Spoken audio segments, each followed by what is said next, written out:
Policy కేసులో కవిత ED అరెస్టుపై rows avenue కోర్టులో విచారణ ముగిసింది. కవిత జ్యుడిషియల్ కస్టడీని న్యాయమూర్తి కావేరి బవిజా మే 14 వరకు పొడిగించారు. వారం రోజుల్లో కవితపై ఛార్జ్షీట్ దాఖలు చేస్తామని ఈడీ కోర్టుకు తెలిపింది. మరోవైపు కవిత కుటుంబ సభ్యులను కలిసేందుకు న్యాయమూర్తి అనుమతించారు. కవిత భర్త అనిల్, మాజీ ఎంపీ జోగినపల్లి సంతోష్ కుమార్ కోర్టు ఆవరణలో కలిశారు.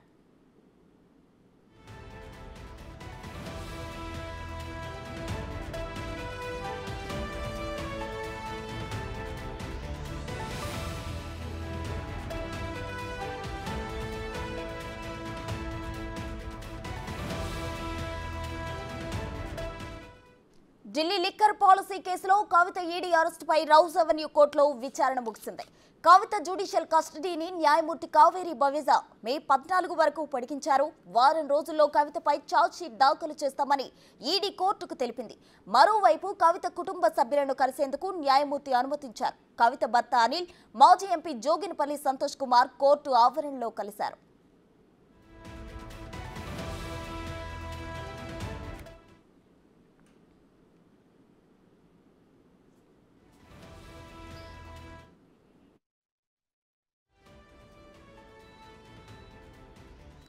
ఢిల్లీ లిక్కర్ పాలసీకి సంబంధించి మనీ లాండరింగ్ కేసులో భాగంగా గోవాకు చెందిన వినోద్ చౌహాన్ 3 రోజుల కస్టడీ ముగిసింది.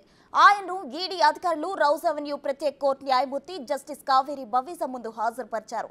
వినోద్ చౌహాన్ ను గత శుక్రవారం ఈడీ అధికారులు అదుపులోకి తీసుకున్నారు.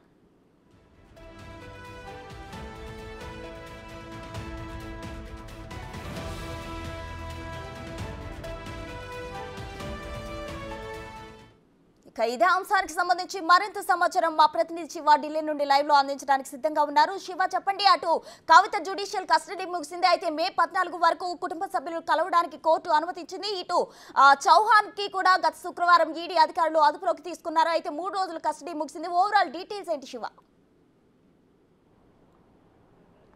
ప్రస్తుతం ఢిల్లీ లిక్కర్ పాలసీ కేసులో ఇటు అరవింద్ కేజ్రీవాల్ అలాగే కవిత జ్యుడిషియల్ కస్టడీ ముగియడంతో కవితను నేరుగా రౌజుని కోర్టులో తిహార్ జైలు అధికారులు హాజరుపరిచారు. ఇటు వీడియో కాన్ఫరెన్స్ ద్వారా అరవింద్ కేజ్రీవాల్ను తిహార్ జైలు అధికారులు న్యాయమూర్తి కావేరి బవిజా ముందు హాజరుపరిచిన నేపథ్యంలో ఇటు కవితకు ఈడీ కేసులో మే 14 వరకు జ్యుడిషియల్ కస్టడీ పొడిగించారు. ఇటు అరవింద్ కేజ్రీవాల్కు మే 20 వరకు జ్యుడిషియల్ కస్టడీ పొడిగించారు.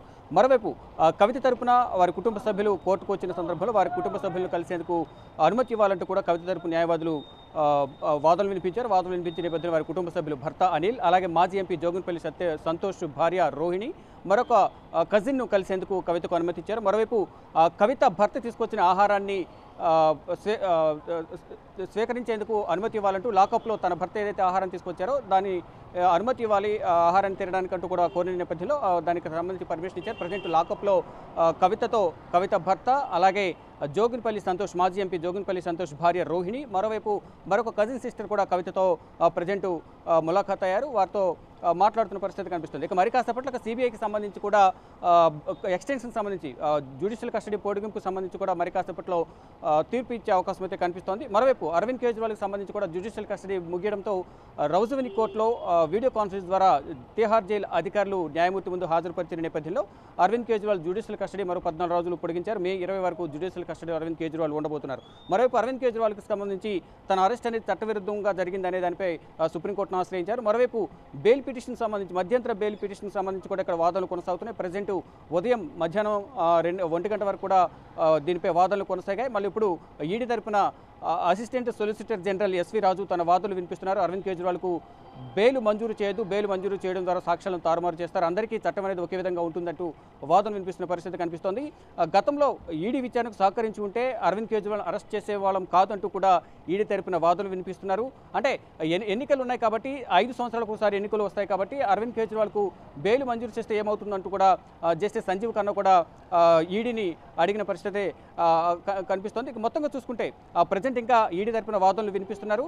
ఇక అరవింద్ కేజ్రీవాల్ మరోవైపు కవిత ఇద్దరి జ్యుడిషియల్ కస్టడీ అనేది ఈడీ కేసులో ఎక్స్టెండ్ చేశారు. అరవింద్ కేజ్రీవాల్కు మే 20 వరకు, కవితకు మే 14 వరకు ఎక్స్టెండ్ చేశారు. ఇక సిబిఐకి సంబంధించి మరి కాసేపట్లోనే ఎప్పటి వరకు జ్యుడిషియల్ కస్టడీ పొడిగిస్తారనే దానిపై కూడా న్యాయమూర్తి కావేరి బవిజా తీర్పు వెలువరించే అవకాశం కనిపిస్తుంది. మరోవైపు ఇదే Delhi liquor scam money laundering కేసులో గోవాకు సంబంధించి వినోద్ చౌహాన్ కూడా ఈడీ అధికారులు గత శుక్రవారం గోవాలో అదుపులోకి తీసుకున్నారు. అదుపులోకి తీసుకున్న తర్వాత శనివారం రౌజువెన్యూ కోర్టులో హాజరుపరిచిన నేపథ్యంలో 3 రోజుల ఈడీ కస్టడీ ఇచ్చారు. విచారించారు. ఈ రోజు ఈడీ కస్టడీ ముగిసిన నేపథ్యంలో రౌజవెన్యూ కోర్టులో కావేరీ భవేజ్ ముందు న్యాయమూర్తి కావేరీ భవేజ్ ముందు హాజరుపరిచిన నేపథ్యంలో మరో కొన్ని రోజులు ఈడీ కస్టడీ ఇవ్వాలంటూ కూడా కోరారు. మరి కాసేపట్లోనే వినోద్ చౌహాన్కు సంబంధించి కూడా ఈ కస్టడీ ఎన్ని రోజులు పొడిగిస్తారా అనే దానిపై కూడా తెలియాల్సి ఉంది. మరోవైపు ఏదైతే ఢిల్లీ లిక్కర్ పాలసీకి సంబంధించి గతంలో కవిత పిఏ అశోక్ కుమార్ కౌశిక్ ఎవరైతే ఉన్నారో గతంలో ఇచ్చిన 25 కోట్లు అనేది వినోద్ చౌహాన్కే ఇచ్చారనేది ప్రధానంగా కొన్ని ఊహాగానాలు అయితే వ్యక్తమవుతున్నాయి. గోవా ఎలక్షన్ జరిగే సందర్భంలో అశోక్ చౌహాన్ ద్వారా ఈ అరవింద్ కేజ్రీవాల్, మనీష్ సిసోడియా సూచనల మేరకు సౌత్ గ్రూప్లో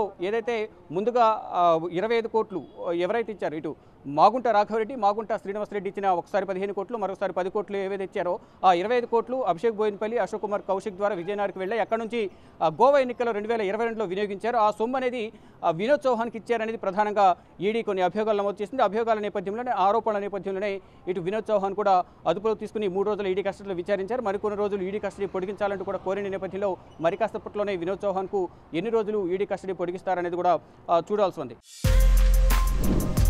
For more videos like this, subscribe Big TV channel.